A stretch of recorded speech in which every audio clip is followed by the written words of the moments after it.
So the covered Reb Shimon Bar Yochai's yard site, Lag BAOMER, we're going to learn a shtickle NESIVAS SHALOM that is very important, especially for some of our family members that cannot understand how it's possible for other people to struggle.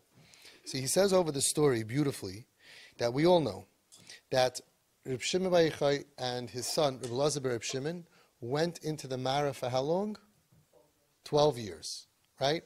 They come out of the Mara after 12 years, and they see people wasting time. Now, 12 years, they were mamish, kulai kaddish. They didn't see the world, so they didn't get used to the concepts of the world, and they were really in their own world, mamish.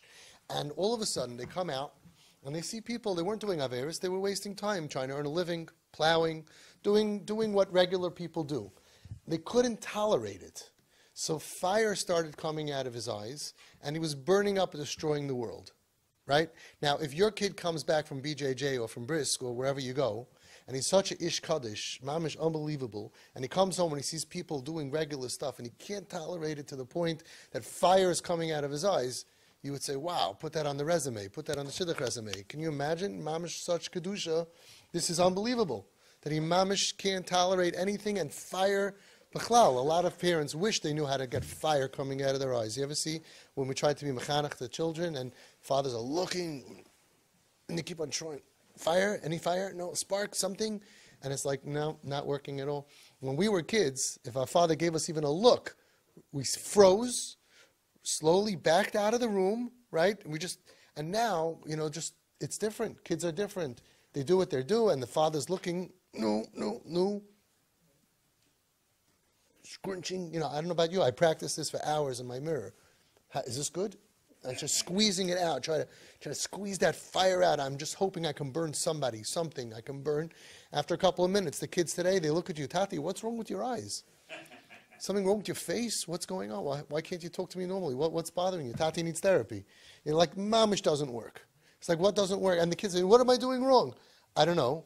Think about it. Think about what you're doing, where your hands are, where your feet are, where what you're doing, that must be wrong. It's not that hard. Rewind the tape and think about it. And just, are you standing on a chair at the Shabbos table?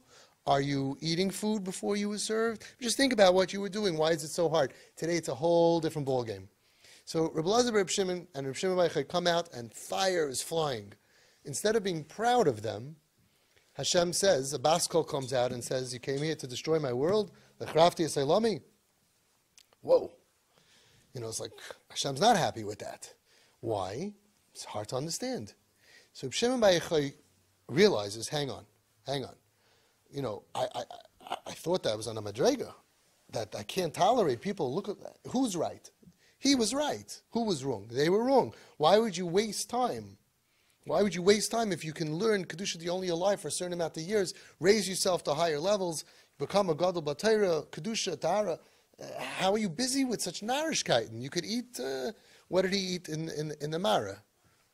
Buxer, right? You could eat buxer. People eat buxer, right? My father's second wife, my stepmother, Babi Sherry that we call her, she grew up in a wonderful little place called Siberia, in World War II, and she remembers eating the bark off trees. So, Reb Shimon Bar Yochai would say, you don't have to mamish eat buxer, you can eat tuna fish. You can eat eggs, you can make a salad. But why would you work so much? Like, how much do you need? He couldn't tolerate it. Then he realizes, hang on, there's something wrong with me. Listen carefully, something wrong with me. Not with them, with me. Because Hashem is not happy with me. So hold on, what does that mean? So he paskins on himself. All of a sudden he goes from the biggest tzaddik in the world to the biggest Rasha in the world. He says, I'm going to go back into the cave. I'm going to go back into the cave. How long should I go into the cave? The cave was the closest thing you could have in this world to Gehenna. There was no Wi-Fi. What could be worse? It's mamish, it was the closest thing to Gehenna. And he says, I'm going to go into the cave for how long? Well, what is the Mishpat Rishoim? The worst Rasha in the world is only in Gehenna, Yud Beis Chodesh.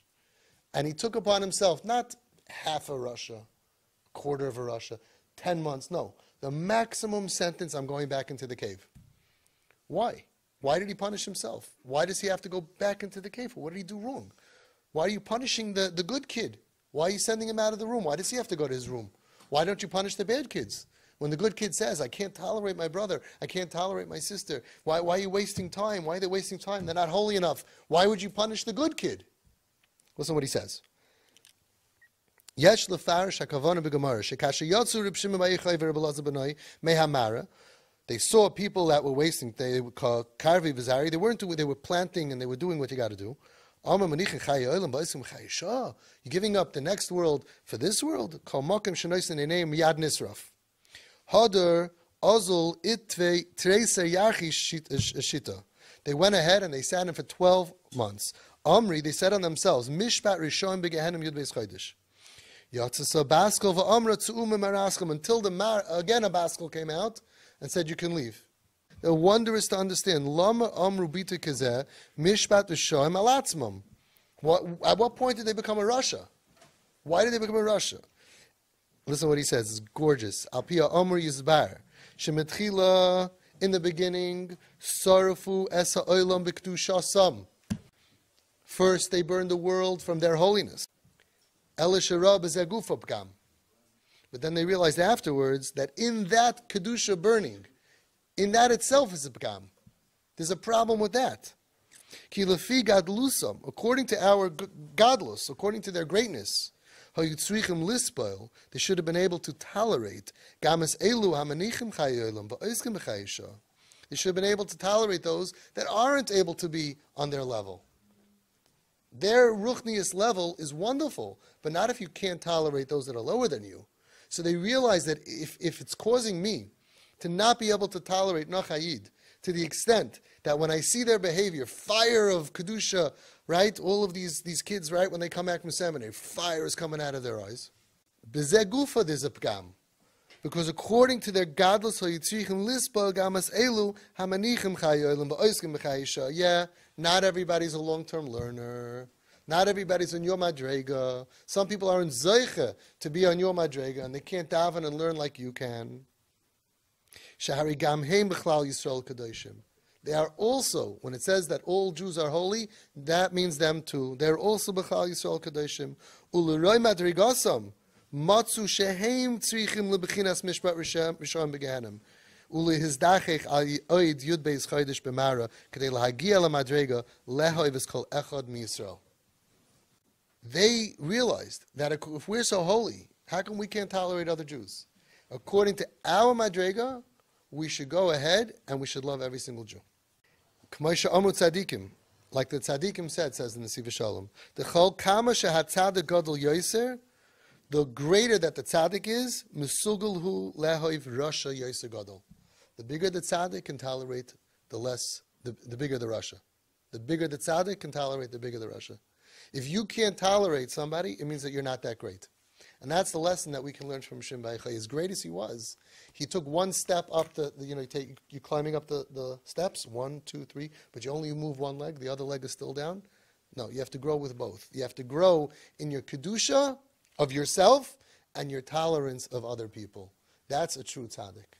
And we see that the gedolim always preach acceptance, and the ketanim, they preach rejection. And there's nothing worse than a katan who is holy on himself, because then he has his whole kedusha to step on other people. And that's not our way. That's not the Torah way.